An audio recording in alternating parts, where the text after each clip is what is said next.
વચનામૃત પત્રાંક 318 પત્રાંક 318 વચનામૃતનું પાનું 313. એમાં કૃપાલદેવે લખ્યું: મુંબઈ પોષવદ 13 ગુરુ 1948. બીજા આ પત્ર કોના ઉપર છે? મગનલાલ, બરોબર છે, કલ્લોલ, કુંવરજી મગનલાલ કલ્લોલ, એમના ઉપર લખેલો છે. તેમાં લખે છે: બીજા કામમાં પ્રવર્તતા પણ અન્યત્વ ભાવનાએ વર્તવાનો અભ્યાસ રાખવો યોગી છે. બીજા કામમાં પ્રવર્તતા પણ અન્યત્વ ભાવનાએ વર્તવાનો અભ્યાસ રાખવો યોગ્ય છે. વૈરાગ્ય ભાવનાએ ભૂષિત એવા શાંત રસાદી ગ્રંથો નિરંતર ચિંતન કરવા યોગી છે. પ્રમાદમાં વૈરાગ્યની તીવ્રતા મુમુક્ષુતા મંદ કરવા યોગ્ય નથી એવો નિશ્ચય રાખવો યોગ્ય છે. શ્રી બોધ સ્વરૂપ. બસ 3 લીટીનો જ પત્ર છે. એમાં કૃપાલદેવે લખ્યું: બીજા કામમાં પ્રવર્તતા પણ અન્યત્વ ભાવનાએ વર્તવાનો અભ્યાસ રાખવો યોગ્ય છે. કામ તો કંઈ ને કંઈ સંસારી જીવને હોય, પણ તેમાં પણ કે છે અન્યત્વ ભાવના સાથે ભાવવી જોઈએ, જાગૃતિ રહેવી જોઈએ કે આ બધું કરવા છતાં એમાં મારું કાંઈ જ નથી, બધું જ પર છે. આ મારા કર્મના ઉદય, મારે બધું આ કરવું પડે છે, બાકી ખરેખર એમાંનું મારું કંઈ છે જ નહીં. અસંખ્યાત પ્રદેશ સિવાય આત્માની કોઈ પણ વસ્તુ નથી. આ દેહ પણ પોતાનો નથી, તો બીજા તો પોતાના ક્યાંથી હોઈ શકે? એના માટે કૃપાલદેવે આપણે અન્યત્વ ભાવના લખી છે. એમાં એક ગાથા કહી: ના મારા તન રૂપ કાંતિ યુવતી, ના પુત્ર કે ભ્રાતના, ના મારા ભૃત સ્નેહીઓ સ્વજન કે, ના ગોત્ર કે જ્ઞાતના, ના મારા ધન ધામ યૌવન ધરા, એ મોહ નાત્વના રે રે જીવ વિચારે મજ સદા અન્યત્વદા ભાવના. કુંવરજીભાઈને લખ્યું આપણા બધા માટે જ છે કે ગમે તે કામ સંસારમાં કરતા છતાં પણ આ અન્યત્વ ભાવના હૃદયમાં રાખવી કે આમાંનું કાંઈ જ મારું નથી. ના મારા તન, જ્યાં શરીર જ મારું નથી તો એના સંબંધીઓ એ મારા ક્યાંથી હોઈ શકે? આ કૃપાલદેવ અર્થ લખે છે એનો વિશેષાર્થ: આ શરીર તે મારું નથી તો કોનું છે? પૂતગલનું છે. કર્મણ વર્ગણાઓથી બનેલું છે. આત્મા તો અસંખ્યાત પ્રદેશી છે. આત્માના તો પ્રદેશ છે, પરમાણુ નથી. પરમાણુ પૂતગલના છે. અને આપણે અહીંયા આવ્યા ત્યારે પણ આ શરીર લઈને ક્યાં આવ્યા છે? શરીર તો અહીંયા આ બધું પૂતગલિક વસ્તુઓ બધી ગ્રહણ કરીને જ આને અહીંયા ગ્રહણ કર્યું છે. એટલે અસલ લઈને આવ્યો જ નથી. અને અહીંયાથી જાય છે ત્યારે પણ કંઈ લઈ જવાનો જ નથી. પોતાના અસંખ્યાત પ્રદેશ જ થાય છે. પણ જે કર્મણ વર્ગણાઓ, તેજસ વર્ગણાઓ એ જે જીવે બાંધી છે એ તો એને સાથે આવે છે વિગ્રહ ગતિમાં. એટલે અહીંયાથી બીજો દેહ ધારણ કરે તેમાં 3 થી 4 સમય લાગે, વધારે. તે વખતે આ શરીર તો હોય નહીં, પછી કયું શરીર હોય? 5 પ્રકારના શરીર છે. તેજસ ને કર્મણ, આ 2 શરીર એને સાથે હોય. અને જ્યાં એને ગતિબંધ કર્યો છે ત્યાં એ કર્મણ વર્ગણાઓ જે કર્મરૂપે આત્મા સાથે ચોટી છે એને ત્યાં ઘસડી જ જાય. નરકાયું બાંધ્યું હોય તો એને કોઈ રોકી ન શકે. એ કર્મો તેને ખેંચીને ત્યાં લઈ જ જાય. વિગ્રહ ગતિ એટલે રસ્તામાં એક દેહ છોડી દીધો, બીજો દેહ ધારણ ન કર્યો, ત્યાં સુધી એની સાથે કોણ હોય તો કે આ કાર્બન શરીર, તેજસ શરીર, એ સિવાય બીજું કાંઈ ન હોય. ત્યાં ગયા પછી બીજા બધું ઔદારિક શરીર કે વૈક્રિક શરીર ધારણ કરે, પહેલાં નહીં. એમ આ શરીર તે મારું નથી. આવ્યા ત્યારે ખાલી હાથે આવ્યા, જઈશું ત્યારે ખાલી હાથે જવાના. કેમ કે આ શરીર મારું નથી, માટે આપણું હોય તો આપણી સાથે આવે, કાં પછી આપણને પણ જવા ન દે. પણ છે નહીં, બે ભિન્ન વસ્તુ છે. માટે કૃપાલ કે આ શરીર તે મારું નથી. શરીરનું રૂપ, આ રૂપ રસ ગંધ પણ પૂતગલના છે. આ રૂપ તે મારું નથી. નામ હારા તન રૂપ, પછી કાંતિ ચમક એ તેજસ વર્ગણાથી છે. શરીરમાં જે કાંતિ છે, ગરમી, એ તેજસ વર્ગણાના કારણે છે. આ શરીર તે મારું નથી, આ રૂપ તે મારું નથી, આ કાંતિ તે મારી નથી, આ સ્ત્રી તે મારી નથી, આ પુત્ર તે મારા નથી. જ્યાં શરીર જ મારું નથી, એકમેક છે, એક ક્ષેત્રાવગાહી સંબંધ, દૂધ અને પાણીની જેમ આત્મા અને આ શરીરનો. જ્યારે શરીર પણ મારું નથી, તો પછી આ સ્ત્રી, પુત્ર, ભાઈ, દાસ, દાસી, સ્નેહીઓ, સંબંધીઓ એ મારા ક્યાંથી હોઈ શકે?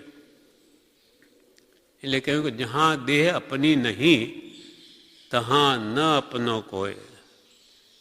ઘર, સંપત્તિ પર પ્રગટ હૈ. પ્રગટ દેખાય કે આ તો બધા જુદા જ છે, પર પ્રગટ હૈ, પર હૈ, પરિજન લોય. બીજા બધા સગા સંબંધીઓ તો જુદા જ પ્રત્યક્ષ દેખાય છે. આ તો દેખાતું નથી. દેહને આત્મા એક જ રૂપે દેખાય, છતાં પણ કે ના દેહ તારો નહીં, તો પછી બીજા મારા ક્યાંથી હોઈ શકે? કૃપાલ કે ના મારા તન રૂપ કાંતિ યુવતી, ના પુત્ર કે ભ્રાત, ના ભ્રાત એટલે ભાઈ, ના મારા ભૃત સ્નેહીઓ સ્વજન કે, ના ગોત્ર કે જ્ઞાતના. આ ભાઈઓ તે મારા નથી, આ દાસ તે મારા નથી. ભૃત એટલે દાસ, દાસી. ના મારા ભૃત, પછી સ્નેહીઓ, સગા સંબંધીઓ, સ્વજન, પોતાના કહેવાતા બધા કાકા, બાબા, મામા, જે પોતાનું રિલેશન મનાતું હોય તે પણ તારા નથી. અને જે દૂરના વેવાઈઓ કે બીજા અનેક સગા સંબંધીઓ તે પણ તારા નથી. આ સ્નેહીઓ તે તારા નથી, આ સંબંધીઓ તે સ્નેહીઓ તે મારા નથી, આ સંબંધીઓ તે મારા નથી, આ ગોત્ર તે મારું નથી. હું તો આ ગોત્રનો છું, ઉચ્ચ ગોત્ર છે મારું.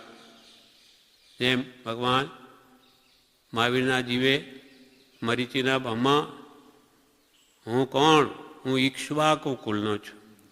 ભગવાન ઋષભદેવનું કુલ ઈક્ષ્વાકો હતું. ઉચ્ચ કુલ ગણાતું હશે, હવે જ મોટા પુરુષો ઉચ્ચ કુલમાં જ જન્મે. તો કે અમારું તો કુલ પણ કેવું? ઈક્ષ્વાકુ. પણ એ તારું નથી. આ બધા પુણ્ય પાપના આધારે આ બધો સંબંધ મળ્યો છે. એમાંથી તું મારાપણું કરે, બસ ત્યાં જ બંધ છે. હું ને મારું એ સંસાર છે. હું એને મારું નહીં, બસ સંસાર છૂટવા માંડે. હું દેહાદિ સ્વરૂપ છું અને દેહ, સ્ત્રી, પુત્રાદિ મારા છે. એ સંસારનું મૂળિયું. અને હું એ દેહ મારો નહીં અને દેહના સંબંધીઓ પણ મારા નહીં. હમણાં નાની પુરુષો આવી ભાવના ભાવવાનું કે છે. એમ નહીં કે તમારું નથી તો છોડીને ચાલ્યા જાઓ. જોકે જવાનોય નથી, એને મોહ પડ્યો છે. એમ નથી કહેતા પહેલાં અંતરથી કાઢ. આવું તું બધું છોડીને વૈરાગ્યના ઉભરાથી તું છોડીને ગયો છે. અનેક વાર દીક્ષા ગ્રહણ કરી, છતાં કાર્યસિદ્ધિ નહીં થઈ. અંતરથી કાઢ. અંદરની વાસના મોહ જતો જ નથી. જેમ પ્રભુશ્રીને કહ્યું, શું ત્યાગ્યું તમે? 2 છોકરા છોડીને કેટલા ચેલામાં જીવ પરોવ્યો છે. શું ત્યાગ્યું તમે? એક ઘર છોડીને કેટલા ઘર ગળે નાખ્યા છે. અંદર ખબર ન પડે મુનિને કે ભાઈ મારે વળી એટલી લપ વળગી છે. નહીં તો જે ગામમાં જાય એની મમતા અંદર પડી એટલે કે ભાઈ આપણે માન્યતાવાળા અહીંયા ઘર કેટલા? તો કે ભાઈ આપણે સ્થાનકવાસી છીએ તો અહીંયા તો 4 જ ઘર છે, આપણા 4 ઘર છે અહીંયા. પછી ક્યાંય અમદાવાદ ગયા તો હા અહીંયા આપણા વધારે છે, એ પોતાના મનાય. પછી સેતામઢ ડિગમઢ ના, એ આપણા નહીં. એમ એક ગ્રસ્ત તો પોતાના એક ઘરમાં મમત્વ ભાવ કરે, જ્યારે મુનિને ભાન ન હોય કે હું આ શું કરું છું. આ તો કૃપાલદેવ જેવા એ ધ્યાનમાં લાવ્યો એટલે પ્રભુશ્રી કે અરે મેં આવું કર્યું? અરે હું ખરે મુનિ નહીં કે તમે કેટલા ઘર ગળે નાખ્યા છે, આ મારા, આ મારા. પછી તો છેલ્લું શું કહ્યું? તમે એક સ્ત્રી છોડીને કેટલી સ્ત્રીઓ પર નજર રહે છે. આ જ્યારે કહ્યું ત્યારે એકદમ ખરેખર હું મુનિ નહીં. કેટલી, આ કોણ કે? મુનિઓને કોણ કહેવું? આ તો કૃપાલદેવ જેવા જ કહી શકે. પછી દ્રષ્ટિ ખુલી કે ખરેખર હું મુનિ નહીં. પ્રભુશ્રી પછી કહે છે કે અમે આ ધબ આવા વર્ષો કાઢી નાખ્યા, આ તો ભવાઈ નિરર્થક ચાલ્યો જાત, આ તો પુરુષ મળ્યા એટલે અમારો ઉદ્ધાર થઈ ગયો. અમને લક્ષ્મણ લાવ્યા કે કેવા કેવા દોષ અંદર પડ્યા છે. હા, બધું કઢાવી નાખ્યું. હવે એને આખો ભાવ પ્રભુશ્રીનો સફળ થયો તે કેવી રીતે ભૂલે? એક ભાવ જ નહીં, ભવો ભાવ સુધારી નાખે. પ્રભુશ્રીજીના જ નહીં, પ્રભુશ્રીને તો એક નિમિત્ત બન્યા, પણ એના નિમિત્તે આપણે બધા હજારોના ભાવ સુધરી ગયા. તો એનો ઉપકાર કેવી રીતે ભૂલાય? કૃપાલદેવ ન ભૂલાય. પ્રભુશ્રીને તો સાક્ષાત પોતાને જે આત્મા અનુભવ થયો છે, અનંત સુખ વેદનમાં આવ્યું, એટલે એનો ઉપકાર તો કેટલો વેદાતો છે જ જાણે. એટલે પોતાનું બધું કાઢી નાખ્યું. અમારું નામ નહીં જોઈએ, અમને ગુરુપણું પણ અમારે નહીં જોઈએ, બધું અમારા ગુરુ સર્વસ્વ, એને જ માનો. આવો એકેય દ્રષ્ટાંત વિશ્વમાં ન મળે. ઉડતો એથી વિપરીત મળે. આ તો કૃપાળુ દેવને મનાવે, પોતે માને તોય નહીં. જ્યારે બીજા તો કૃપાળદેવનું નામ લે તો પછી દુકાનદારી જામે, લોકો આવે એટલે પછી પ્રત્યક્ષના પત્રો વાંચે. પ્રત્યક્ષ વગર કલ્યાણ નથી. પ્રત્યક્ષ તો ક્યાં શોધવા જઈએ? તો એ તમારે વિચારવું જોઈએ કોણ છે પ્રત્યક્ષ. એટલે કે અમે બેઠા છીએ દેખાતું નથી. એમ પ્રત્યક્ષના બહાને આજે કૃપાલના માર્ગમાં કેટલાય જ્ઞાનીઓ થઈ ગયા. જે જ્ઞાન અનંત કાળમાં થવું દુર્લભ છે, સમ્યક દર્શન, તે આજે સામાન્ય કરી નાખ્યું અને આપે છે. લ્યો, આ સંકિત આપીએ છીએ, અમારે શરણે આવો, આપી દઈએ. આ જાણે બાળકોના ખેલ હોય એવું કરી નાખ્યું. કેટલી ભયંકર આ સાધના છે. ભગવાન તીર્થંકરોની અનંતા જ્ઞાનીઓની આ સાધના છે. હા, માલ એમનો, જેમ રસોઈ શેઠની હોય અને આપણે પીરસગારી કરતા હોઈએ ત્યારે કે ખાઓ ખાઓ, ખૂબ ખાઓ. અરે ખાઓ, તમે ક્યારે આવ્યા આપણા આંગણે? પણ માલ કોનો છે? તેમ બધું જ છે એમનું.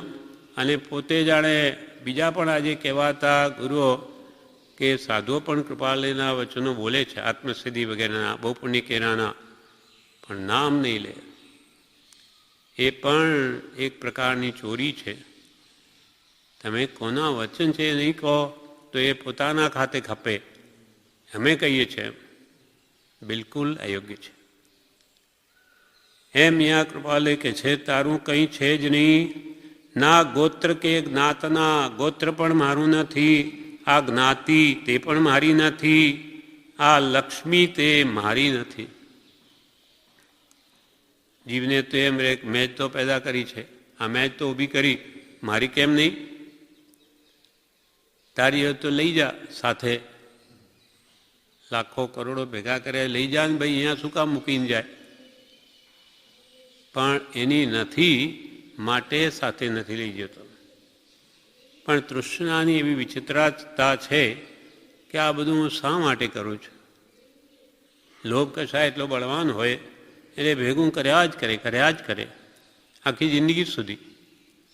પછી એનું સુખ ક્યારે ભોગવીશ, પણ એને એવી ટેવ પડી જાય છે કે હવે તો બસ એમાં જ આનંદ છે. ભેગું કરવામાં જ એને સુખ લાગે. આ લક્ષ્મી તે મારી નથી, આ મહાલય એટલે મોટા મહેલ બાંધ્યા કે બંગલાઓ બાંધ્યા હોય તે પણ તારા નથી. આ યૌવન તે આપણે એવી ભાવના કરવા કે છે આ મહાલય તે મારા નથી, આ યૌવન તે મારું નથી. યૌવન તો ચાલ્યું જાય છે. જવાની નામ રાખ્યું એનું, જવાની જવાની જવાની, હું તો નહીં રે રહેવાની. 5-25 વર્ષનો બધો ખેલ છે. પછી બધા અંગ શિથિલ પડી જાય છે, કંઈ કામના નથી. રૂપરંગ પી 5-10 વર્ષ પછી તો એક રૂપાન પડી જાય, સળ પડી જાય. બધું માત્ર ક્ષણિક નાશવંત છે. આ જ્ઞાનીઓ આપણને લક્ષ્યમાં લાવે છે આ યૌવન તે તારું નથી, આ ભૂમિ તે મારી નથી. જમીન માટે તો કેટલા ઝઘડા કરી દે, કોર્ટે ચડે, અડધી જિંદગી ભલે આમાં કેસમાં લડે, પણ આ મારી જમીન મારી છે એણે કેમ લઈ લીધી. કૃપાલ કે તું અડીએ હાથ જેટલી જગ્યામાં તને બાળી નાખશે, તારું છે શું. આ ભૂમિ તે મારી નથી, માત્ર મોહ અજ્ઞાનપણાનો છે.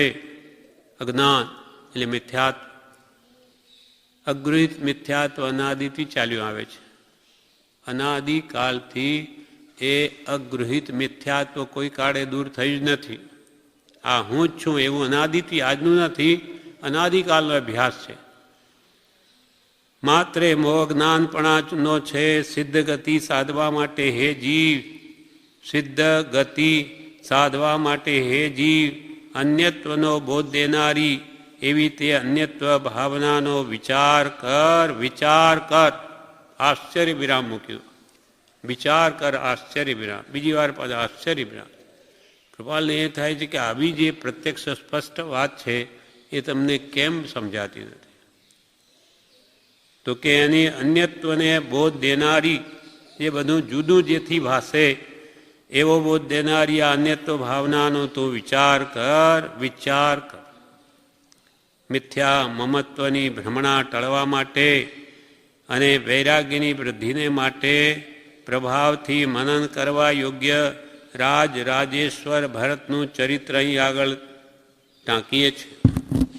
ભરત મહારાજાને તો 6 ખંડનું રાજ્ય હતું, બધું કેવું મૂકી દીધું. કેમ કે અંતર આત્મા જાગ્રત થતો, આ મારું નથી એમ ઋષભદેવ ભગવાને બરોબર સમજાવેલું. એટલે નિર્મમત્વ ભાવે માત્ર ઋષભદેવ ભગવાનની આજ્ઞા ઉપાસું છું એવા ભાવથી એ રાજ્ય કરતા હતા. મારું રાજ્ય નથી, રાજ્ય ઋષભદેવનું છે, મારા પિતાશ્રીનું છે. હું તો એમની આજ્ઞાનું પાલન કરું છું. કેમ કે એમની આજ્ઞા પાલનમાં જ મારું કલ્યાણ છે. બીજા કામમાં પ્રવર્તતા પણ, કૃપાલે લખે છે કુંવરજીભાઈને, બીજા કામમાં પ્રવર્તતા પણ અન્યત્વ ભાવનાએ વર્તવાનો અભ્યાસ રાખવો યોગ્ય છે. આ યોગ્ય છે. ક્યાંય મોહ મમત્વ વિશેષ વધી ન જાય. એટલે હંમેશા જાગૃતિ રાખજો કે આ બધું મને કરવું પડે છે, પણ એમાંનું કંઈ મારું નથી. તો પછી વિશેષ ભેગું કરવાની ભાવના નહીં થાય. આ જાગૃતિ હોય તો આજીવિકા વ્યવહાર ચલાવવા માટે જે જરૂરિયાત હોય એ કરે, પણ ભેગું જ કર ન કરે. પછી આ જાગૃતિ હોય તો પછી કહે છે વૈરાગ્ય ભાવનાએ ભૂષિત એવા શાંત સુધારસાદી ગ્રંથો નિરંતર ચિંતન કરવા યોગ્ય છે. 12 ભાવનાઓ. આ શાંત સુધારસ નામનો ગ્રંથ છે, નય વિજયજીનો લખેલો. એમાં 12 ભાવનાઓનું ઘણું સુંદર વર્ણન છે. જેમ કાર્તિકાનું પ્રેક્ષામાં પણ 12 ભાવનાઓ છે, તેમાં આમાં પણ છે. એટલે કૃપાલુ એમને કે છે, વૈરાગ્ય ભાવનાએ ભૂષિત એવા શાંત સુધારસાદી ગ્રંથો નિરંતર હંમેશા ચિંતન કરવાનું. કારણ શું છે કે એને રાગ થતાં કંઈ સમય નથી લાગતો. વચન નયન યમ નાહી, આ વચનથી કે નયન આંખથી ઘણા કર્મ બાંધે છે. જ્યાં જ્યાં જુએ ત્યાં રાગ કરે, મોહ કરે, હાથમાં કંઈ નહીં આવે છતાં કરે. તો આવી શાંત સદારસ કે વૈરાગ્યના ગ્રંથો વાંચતા હોઈએ. કૃપાલજી 12 ભાવનાનો ગ્રંથ લખ્યો, એમાં પણ અદ્ભુત વર્ણન છે. હવે આપણા માટે તો એ વાંચવા લાયક છે જ. તો એનું નિરંતર ચિંતન કરવા યોગ્ય છે. તો કોઈ પદાર્થમાં આપણે રાગ થતો અટકે, વિશેષ રાગ નહીં થાય, પાછો હટે કે સામા રાગ કરું છું, સામા મોહ કરું છું. કેમ કે વૈરાગ્ય વગર આ જીવનું કદી ઠેકાણું નહીં પડે. વૈરાગ ઉપશમ હોય તો જ આ જીવ આત્મજ્ઞાન પ્રાપ્તિની યોગ્યતાને કે ભૂમિકાને પામે છે. સંસારમાં તીવ્ર રાગ હોય તો કૃપાલદેવ કહે છે, વિષયથી જેની ઇન્દ્રિયો આર્ત છે તેને શીતળ એવું આત્મસુખ, આત્મતત્વ ક્યાંથી પ્રતીતિમાં આવે? વિષયને માટે ઝાવા મારતો હોય 5 વિષયો માટે જીવ, એને આવી આત્માની વાતોને શાંતિની ક્યાંથી ગમે? આર્ત એટલે દુઃખી. વિષયથી આર્ત છે જેની ઇન્દ્રિયો, તેને શીતળ એવું આત્મસુખ, આત્મતત્વ ક્યાંથી પ્રતીતિમાં આવે? એના વિશ્વાસમાં ના આવે કે ભાઈ ઇન્દ્રિયો સિવાય બી ક્યાં આત્માનું સુખ છે, એને ગળે ઉતરે જ નહીં. એટલે કૃપાલ કે શુક્લ અંતઃકરણ વિના મારા વચનને કોણ દાદ આપશે? હૃદય નિર્મળ નહીં હશે, શુક્લ અંતઃકરણ, તો મારા વચનને કોણ દાદ આપશે? જેટલી વૈરાગ ઉપશમની બળવત્તરતા હશે તેટલો જ કૃપાળુ દેવનો અંતર આશય વિશેષ સમજાશે. પછી ફરી લખે છે 3જી કલમ, પ્રમાદમાં વૈરાગ્યની તીવ્રતા મુમુક્ષુતા મંદ કરવા યોગ્ય નથી, એવો નિશ્ચય રાખવો યોગ્ય છે. એવો મનમાં નિશ્ચય રાખવો કે પ્રમાદમાં પડીને હું વૈરાગ્યની તીવ્રતા મંદ નહીં પડી જાય, અથવા મુમુક્ષુતા એટલે જન્મણથી છૂટવાની કામના પણ કંઈ ઢીલી નહીં પડી જાય, હંમેશા જાગ્રત રહે. એના માટે કે પ્રમાદને જીતજો. પ્રમાદના કારણે વૈરાગ્યની તીવ્રતા મુમુક્ષુતા મંદ કરવા યોગ્ય નથી, એવો નિશ્ચય રાખવો યોગ્ય છે. પ્રમાદો પરમ રીપુ, પ્રમાદ એ આપણો મહાશત્રુ છે. કૃપાલ કે પ્રમત ભાવે આ જીવનું ભૂંડું કર્યામાં કાંઈ પણ ન્યૂનતા રાખી નથી. તથાપિ આ જીવને નિજ હિતનો ઉપયોગ નથી, એ જ અતિશય ખેદકારક છે. અત્યંત ખેદકારક આ વાત છે કે એને અનંતકાળથી રખડાવનાર પ્રમાદ હોવા છતાં પુરુષાર્થની હીનતા અથવા વિપરીત પુરુષાર્થ એમ કરતા છતાં પણ એને નિજ હિતનો ઉપયોગ નથી. કે મને અનંતકાળ એને દુઃખ આપ્યું, હવે પણ હું પ્રમાદી થઈને પડ્યો રહું, એને કે છે લક્ષ્યમાં જ નથી આવતું. પ્રમાદમાં વૈરાગ્યની તીવ્રતા મુમુક્ષુતા મંદ કરવા યોગ્ય નથી, એવો નિશ્ચય રાખવો યોગ્ય છે. એવો મનમાં નિશ્ચય રાખવો કે મારો વૈરાગ્ય ઢીલો નહીં પડવો જોઈએ. એના માટે સદૈવ સત્પુરુષના બોધવચનો વાંચી અને વૈરાગ્ય ભાવ જાગ્રત રાખવો જોઈએ. લખનાર કોણ છે? શ્રી બોધ સ્વરૂપ. બોધ કે તો જ્ઞાન, જ્ઞાનમય બની ગયા. જ્ઞાન સ્વરૂપ છે જેને પ્રગટ શ્રી બોધ સ્વરૂપ. આટલો જ પત્ર છે. એનું વિવેચન પણ છે. વિવેચનમાં બ્રહ્મચારીજીએ કહ્યું,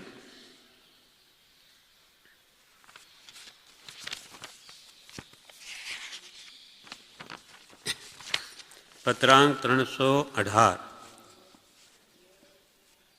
વિવેચન વચનામૃત વિવેચન પાનું 73 એમાં કહે છે, કૃપાળુ દેવે મારું કર્યા વગર બધું કામ કર્યું છે. કૃપાળુ દેવે મારું કર્યા વગર બધું કામ કર્યું છે. દ્રષ્ટિ ફરવી જોઈએ. કૃપાળુ દેવે વેપાર પણ કર્યા, ગ્રસ્ત પણ હતા, વ્યવહાર પણ કર્યો છે, છતાં એમાં મારું કાંઈ જ નથી. એવી અંતર જાગૃતિ જેને છે એટલે બધો વ્યવહાર ચાલે છે તે પોતે એનાથી જુદા છે. કૃપાળુ દેવે મારું કર્યા વગર બધું કામ કર્યું છે. દ્રષ્ટિ ફરવી જોઈએ. નિશ્ચય વાણી સાંભળી સાધન તજવાનો, નિશ્ચય રાખી લક્ષ્યમાં સાધન કરવા સોય. નિશ્ચય વાણી સાંભળી કે આત્મા તો શુદ્ધ બુદ્ધ ચેતનની ઘન છે, આત્માને કંઈ લાગે વળગે એવો નથી. નિશ્ચયને તે વાત સાચી છે કે કર્મને આત્મા જુદા, પણ વ્યવહારે તો બધું જ છે. નિશ્ચય વાણી સાંભળી સાધન તજવા નોય કે ભાઈ આત્મા તો શુદ્ધ બુદ્ધ ચેતન ઘન જ છે, એને ક્યાં કર્મ વળગે, તો હવે આ બધી ભક્તિ સત્સંગ જપ તપ કરવાની શી જરૂર છે? એમ માની તમે સાધન મૂકી નહીં દેતા. બધા કરજો, એના વગર આત્મશુદ્ધિ નહીં થાય. નિશ્ચય વાણી સાંભળી સાધન તજવા નોય તો શું કરવું? નિશ્ચય રાખી લક્ષ્યમાં, મારું સ્વરૂપ પરમાત્મા જેવું જ છે એ નિશ્ચય હંમેશા લક્ષ્યમાં રાખો કે હું પણ શુદ્ધ બની શકું છું એમ, અને મારું સ્વરૂપ જ એવું છે, ભગવાન જેવું જ છે, પણ વર્તમાનમાં નથી.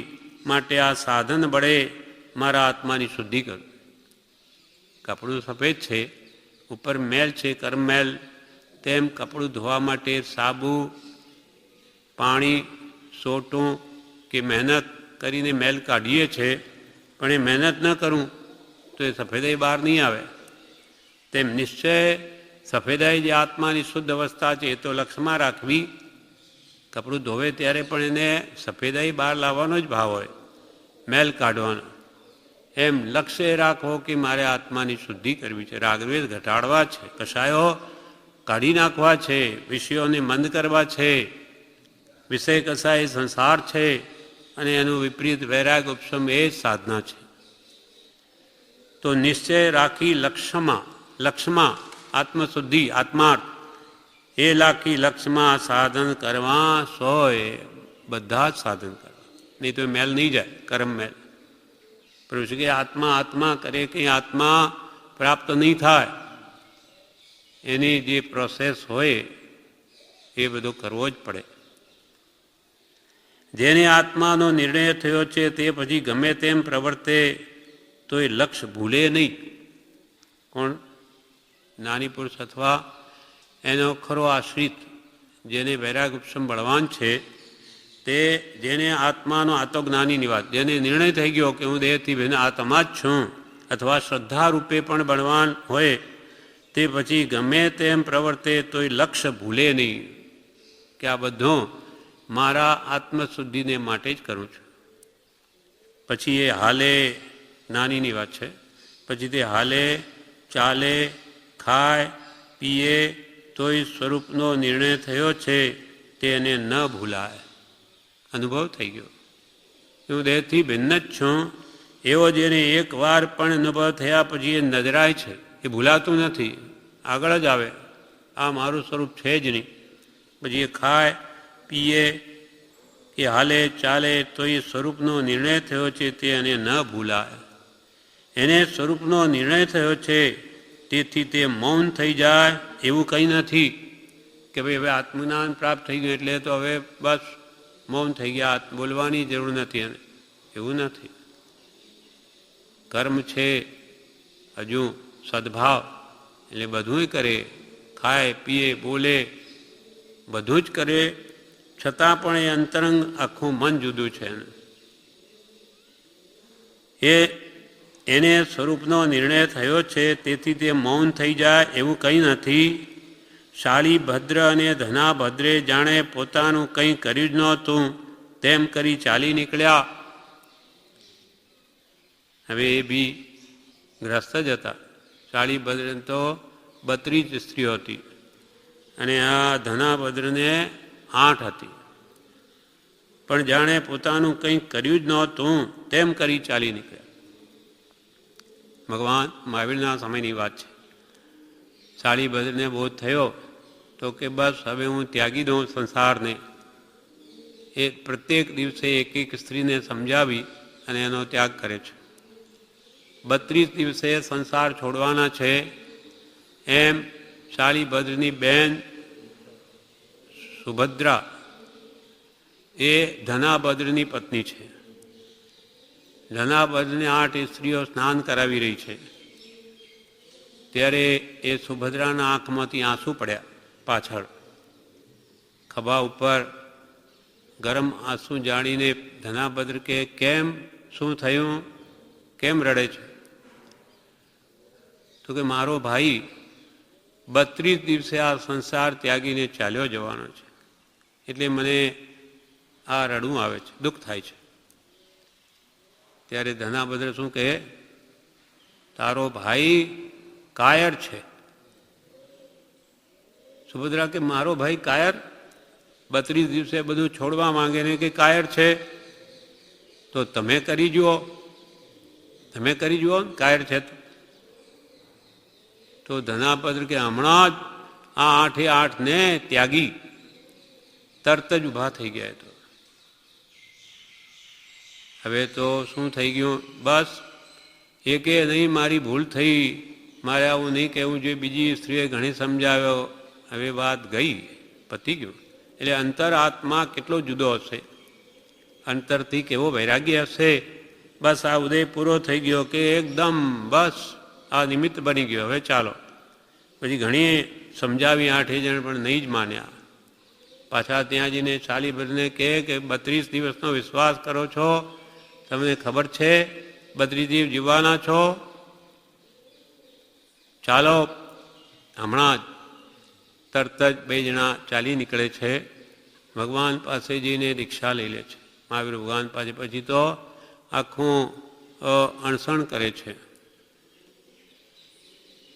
તે અણસનમાં એ પોતાના આંખ સિવાય કોઈ બીજા અંગની સંભાળ નહીં લે, આમના આમ સૂઈ રહે. પાદોપગમન અણસન. કેવી શક્તિઓ પ્રગટી હશે. તે કહે છે કે શાળીભદ્રને ધનાભદ્રે જાણે પોતાનું કંઈ કર્યું જ નહોતું, આ બધું અમારું કંઈ હતું જ નહીં, એમ કરીને ચાલી નીકળ્યા. પ્રમાદ આવે ત્યારે થાય. અહીંયા કહ્યું કૃપાલદેવે, આ અન્યત્વ ભાવના, જેને પોતાનું કંઈ માન્યું જ નથી એમ માનીને ચાલી નીકળ્યા. કેવો વૈરાગ્ય હતો. હવે પ્રમાદની વાત કરે. પ્રમાદ આવે ત્યારે થાય કે કાલે કરીશું, પરમ દિવસે કરીશું, હવે થોડી વાર સૂઈ જાઉં, એમ પ્રમાદ આવે ત્યારે થાય. પ્રમાદી જીવ ને કેવા ભાવ થાય? તો કે શું ઉતાવળ છે? કંઈ નહીં, કાલે કરીશું. એનું સૂત્ર શું છે પ્રમાદીનું? કે આજ કરે સો કાલ કર, કાલ કરે સો પરસોं, इतनी जल्दी क्या पड़ी हैं, अभी जिएंगे बरसों. કે આજના મરી જવાના છે, કંઈ કાચના છીએ, ફૂટી જઈએ કાચની શીશીની જેમ, કંઈ કાંઈ ઉતાવળ નથી, બધું થશે. આપણે આપણા મનને પૂછી શકીએ કે આપણે આ જ કોટીના છીએ કે નહીં, પ્રમાદી, કે કેટલો પુરુષાર્થ આપણો જાગૃત છે. અહીંયા તો બધો ક્રમ આપ્યો છે, એટલે સવારના 4 વાગે ઉઠીને જે ભક્તિનો રંગ લાભ લે છે એ ધન્ય છે બધાને, કે જાગૃતિ સિવાય નહીં થાય. 3:30 વાગે ઉઠીને આવી જવું દુનિયામાં ક્યાંય નહીં મળે. આ આપણો પુરુષાર્થ કે જાગૃતિ જ સૂચવે છે. અને પ્રભુશ્રીની એવી અદ્ભુત કૃપા છે કે એવો ક્રમ ગોઠવી દીધો કે દર 2-2 કલાકના આતરે તો પાછો જીવને તાજો કરી દે. પુરુષાર્થ 90 આખા વિશ્વમાં નહીં હોય 90 વર્ષથી આવો ક્રમ ચાલે કંઈ? 12 મહિને ચાલવો અઘરો પડે. મહિનો કોણ ચલાવી શકે આવું? માત્ર પર્યુષણમાં ભેગા થાય 12 તો, બાકી તો આખો દાડો ધંધામાં તો 12 શું 18 કલાકે ચાલે. રાતની પડતી અને ગ્રાહક આવતો તો આખી રાતે તૈયાર છે. તેમાં રસ છે એને, અને આમાં એને રસ નથી. તો પણ અહીંયા આટલા બધા કલાકોમાં જે કંઈ પણ લોકો ભાગ લે છે એ પણ એમનો ભાગ્ય છે, અથવા રુચિ જે પ્રવૃત્તિના વખતમાં, બ્રહ્મચારીના વખતમાં તો હજુ ઘણી જબરદસ્ત હતી. એ મહાપુરુષોની હાજરી હતી એટલે લોકો ભક્તિમાં ખૂબ ભાગ લેતા. હવે જરા શિથિલતા ઘણી દેખાય છે, કેમ કે એ વસ્તુ એમને હજુ અંતરથી જાગી નથી. કોઈને કંઈ ધક્કા મારીને ભક્તિ કરાવાય નહીં, અંતરથી જાગૃતિ આવે તો જ થાય. એમ પ્રમાદ છોડ્યા વગર તો અનંતકાળથી આ જીવ રજડ્યો છે ને હવે પણ પ્રમાદ નહીં છોડે તો હજુ અનંત દુઃખ ઊભું જ છે. આ તો આજે છીએ અને કાલે નહીં પણ હોઈએ, આપણે મરી પણ જઈએ, સાથે શું જાય.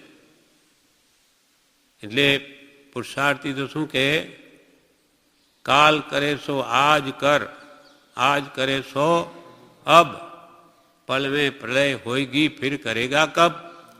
પલમાં તું મરી ગયો તો આજનું આજ જોઈએ. પુરુષાર્થ તો અત્યંત જોઈએ મહાપુરુષો કે એક સમય પણ બગાડો નહીં.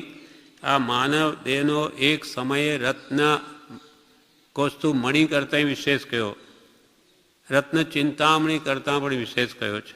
આ વાત જો આપણે સમજાય તો કોણ પ્રમાદ કરે. પ્રમાદ આવે ત્યારે થાય કે કાલે કરીશું, પરમ દિવસે કરીશું, હવે થોડી વાર સૂઈ જાઉં, પછી તો ઊંઘ આવી જાય. બધી ભક્તિ એમ જ જતી રહે. વાંચન સાંભળતો હોય ઘરે પણ સૂતો સૂતો, માનો કે ઘણા એના ઘરે જ સાંભળે છે, એટલે હુઈને સાંભળે બેઠા ખબર નહીં, પછી ઊંઘ આવી જાય તો કંઈ નહીં, ગયું બધું ઊંઘમાં. એમાં જીવને પ્રમાદમાં અનાદિતિ રતિ છે. કૃપાલ કે પ્રમાદમાં જીવને અનાદિતિ રતિ છે, પણ રતિ કરવા જેવું એમાં કંઈ દેખાતું નથી. કૃપાલે કે પણ જીવનો અજ્ઞાન મોહ એટલો બધો ગાઢ છે કે એને એમ જ રસ આવે છે. પ્રમાદ હવે થોડી વાર સૂઈ જાઉં એમ પ્રમાદ આવે ત્યારે થાય. ખાતા પીતા વૈરાગ્ય ભૂલી ન જવાય, વૈરાગ્ય તાજો રાખો. આ રસોઈ સારી છે, પેલી સારી નથી એમ થાય ત્યાં વૈરાગ્ય ક્યાં રહે. બ્રહ્મચારી કહે છે કે આજે તો રસોઈ બહુ સરસ બની, રસોડામાં બની હોય તો આપણને થાય કે આજે તો શું રસોઈ, હવે તો રસોડું સુધરી ગયું, શાક સારા થવા લાગ્યા. આમ બધી જીવને એનું આત્મે લાગે. પણ મારો પુરુષાર્થ સામો થઈ રહ્યો છે, હું આ પૌદ્ગલિક વસ્તુને કેટલું મહત્ત્વ આપું છું એ ભૂલાઈ જાય છે. અને કૃપાલદેવ તો એમ કહ્યું, આ બધી આહાર વિહાર નિહારની વાતો કરવી એ બધી તુચ્છ છે. કૃપાલે એને તુચ્છ વાતો કહી છે. પણ આ જીવને અનાદિનો એવો જ રસ છે કે રસોઈ સારી હોય તો બસ, અહીંયા કે બીજું બધું સારું છે, એક રસોડું સુધરી જાય ને તો બસ સરસ.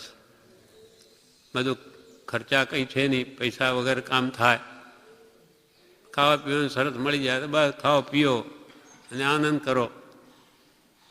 પણ આ સ્થાન ભક્તિ માટે છે.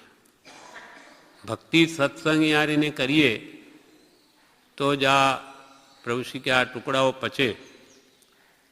પ્રભુશ્રી કહ્યું છે, શ્રાવક કે ટુકડે ગજગજ લાંબે દાંત, કરે ધર્મ તો પચે નહીં તો કાઢે આંત. આ શ્રાવકો બધા ભાવ ભક્તિથી આપણને ભોજન કરાવે.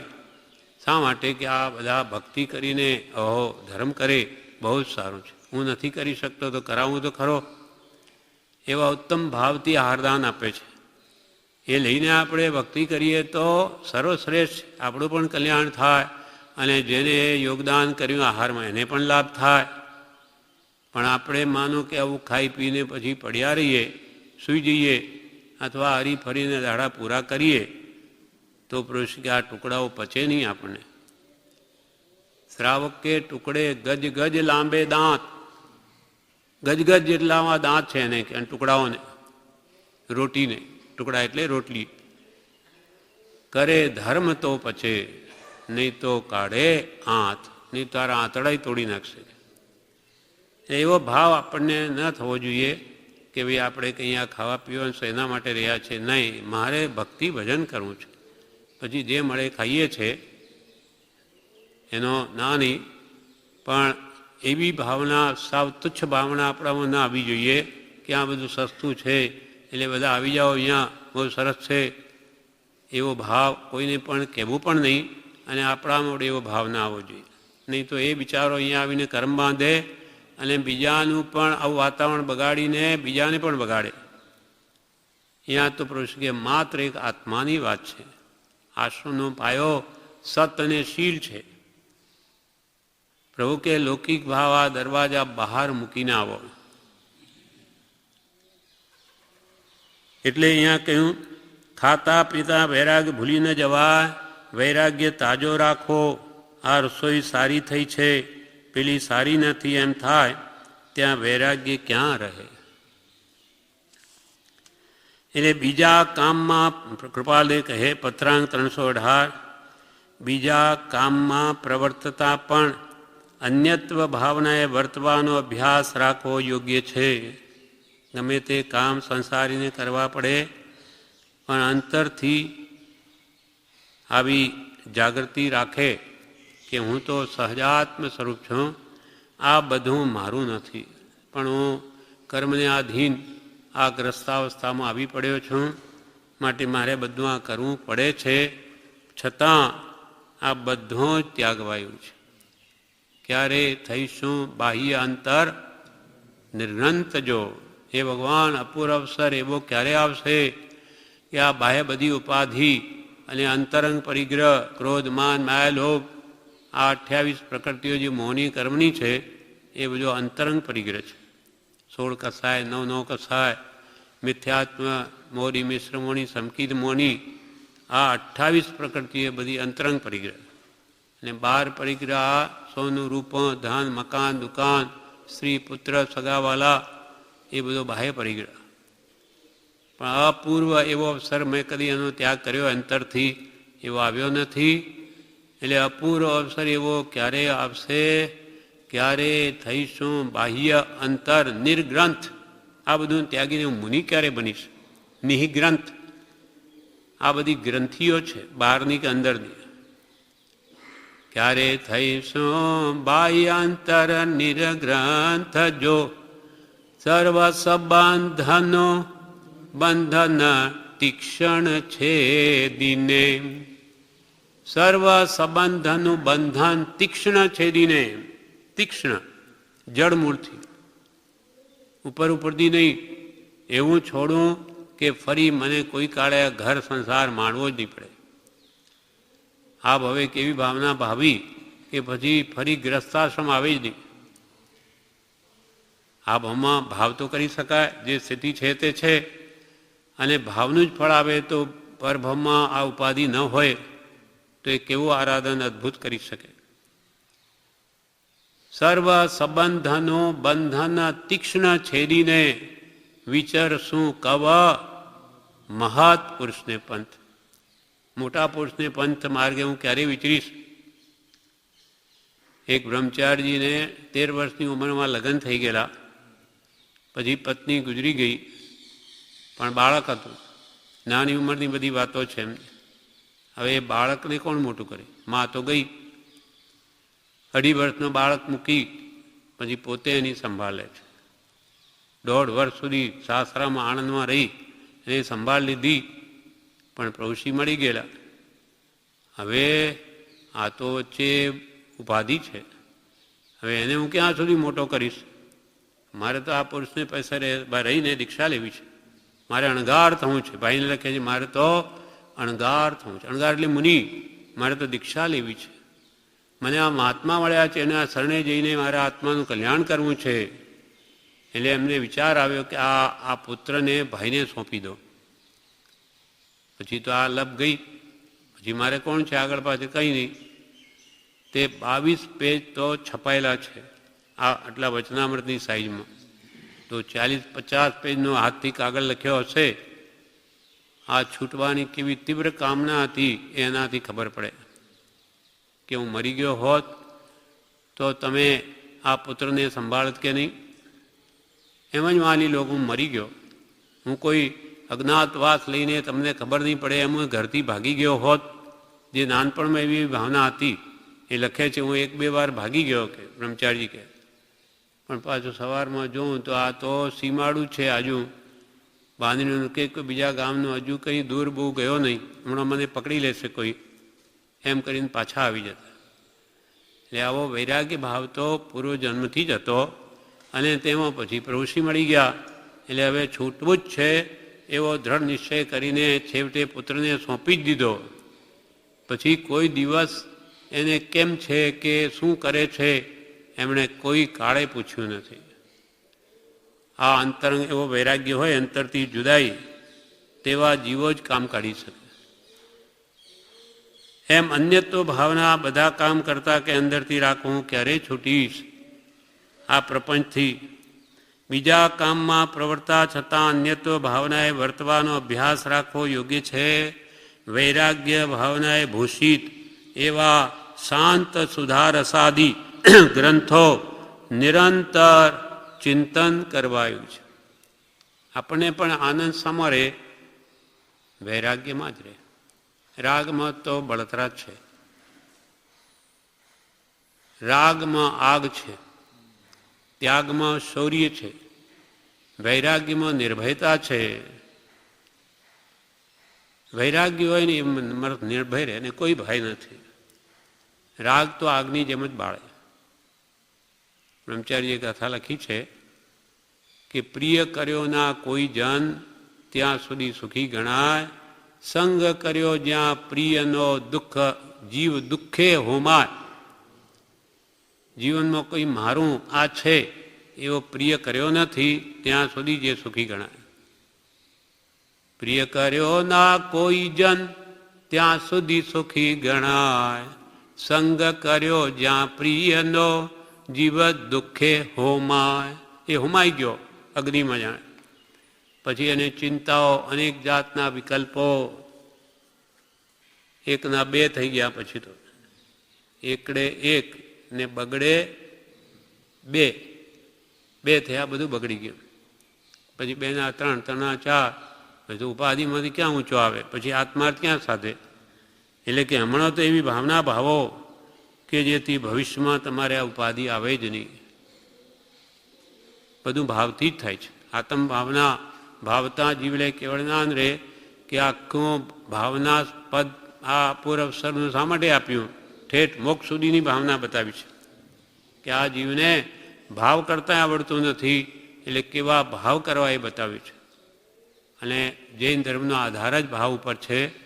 જેવા ભાવ તેવી સિદ્ધિ. યાદૃશી ભાવના યસ્ય સિદ્ધિર્ભવતી તાદૃશી. જે પ્રકારની જેની ભાવના હોય તે પ્રકારની તેને સિદ્ધિ પ્રાપ્ત થાય. જે પૂદગલમાં રાગ કરે તો એને આગળ પૂદગલ ગ્રહણ કરવાનું જ છે અને પૂદગલ જ મળે.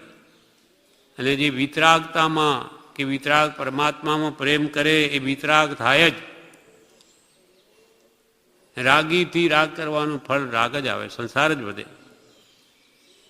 રાગી સંગે રે રાગ દશા વધે, થાય તીણે સંસારોજી. નિરાગીથી રે રાગનું જોડવું, લઈએ ભવનો પારોજી. નેમી જીણે સર નિજ કારજ કર્યું. એટલે કૃપાલ કે રાગ કરવો નહીં, કોઈ પ્રતિબિંબ. તમે વિતરાગ રહી શકતા હોય તો ભગવાન પ્રત્યે રાગ કરવાની જરૂર નથી. પણ રાગ જતો નથી, છોડાતો નહીં, તો પછી કે રાગ કરવો નહીં. ને કરવો તો સત્પુરુષ પ્રત્યે કરવો. કેમ કે વિતરાગ છે, એક પક્ષી રાગ છે. માટે તમારો રાગ પણ નાશ પામશે. એમ અંતરથી આવી વૈરાગ્ય ભાવના આપણે રાખીશું તો જરૂર ભવિષ્યમાં એનું ફળ એવું જ આવશે. એટલે કૃપાલ કે વૈરાગ્ય ભાવનાએ ભૂષિત એવા શાંત સુધારસાદી ગ્રંથો નિરંતર ચિંતન કરવા યોગી છે. પ્રમાદમાં વૈરાગ્યની તીવ્રતા મુમુક્ષુતા મંદ કરવા યોગ્ય નથી. એવો નિશ્ચય રાખવો યોગ્ય છે. એવો દ્રઢ નિશ્ચય રાખવો કે હું પ્રમાદમાં પડી જઈ ને મારી વૈરાગ્ય ભાવનાની તીવ્રતા મંદ નહીં થઈ જાય. એમાં એનો એક જ ઉપાય છે વૈરાગ્યને જાગ્રત રાખવાનો, તે છે સત્પુરુષનો બોધ. બોધ બળે ભવતરીએ. જેટલો બોધ આપણે આ બધો બોધ જ છે, કૃપાલદેવનો પ્રવૃષ્ટિનો ઉપદેશામૃત કે બ્રહ્મચાર્યના બોધામૃત, એ આપણી ભાવનાઓને હંમેશા વૈરાગ્યમય બની રાખે. ઉપશમ પણ સાથે આવે, કશાયો પણ સમે. અને એનો જો આધાર કે અવલંબન નહીં લઈએ તો રાગ ને મોહ છે સર્વત્ર. મોહ વિકાર જીહાતિયા રે, કાંઈ ઉપદિશે આતમ સાસરે, પ્રભુજીને વાંદીએ રે. જગતમાં છે શું? મોહ, મોહ ને મોહ છે. આજે તો વાતો પણ મોહની, પહેરવેશ પણ મોહ વધે એવા, ખાણીપીણી એવી, બધું જ વિપરીત છે. અને ઘરમાં જ આખી દુનિયા કાચ પર દેખાયા કરે, એને ક્યાં વૈરાગ્યા? બધા રાગના દ્રશ્યો હોય કે દ્વેષના બીજ છે શું આમાં? હવે એનાથી જો બચ્યો નહીં રહે તો એ ક્યાંથી આત્મહિત કરી શકે? મનુષ્યભાવ નિરર્થક ચાલ્યો જાય, પછી અહીંયાથી ઢોર પશુની યોની કે નરકમાં ચાલ્યો જાય. સપ્તે વ્યસન ભોગી હોય તો નરકમાં જાય. અને આપણને આજ્ઞા જ્ઞાનીની આરાધીએ તો દેવ કે મનુષ્ય ના જ ભાવ થાય. એટલે પ્રભુશ્રીએ 3 પાઠ, 7 વ્યસન 7 ભક્ષનો ત્યાગ જે કરે પ્રભો, તેને ઢોર પશુની ગતિ નથી. પછી વળી શું કહે? પ્રભુ એને નરકની ગતિ પણ નથી. તો પછી કઈ ગતિ રહી? દેવ મનુષ્ય થઈને 15 ભવે ઠેઠ પહોંચી જાય. જે અનંતકાળમાં કામ નહીં થયું તે થઈ જાય. પણ એનું શરણ મરણની છેલ્લી ઘડી સુધી છોડે નહીં તો એનું અવશ્ય કામ થાય. આ પ્રમાણે આ પત્ર 318 શ્રી બોધ સ્વરૂપ નાની પુરુષે આ લખ્યું કૃપાલદેવે, એ પત્ર પૂરો થયો. વિશેષ આપણે આવતીકાલ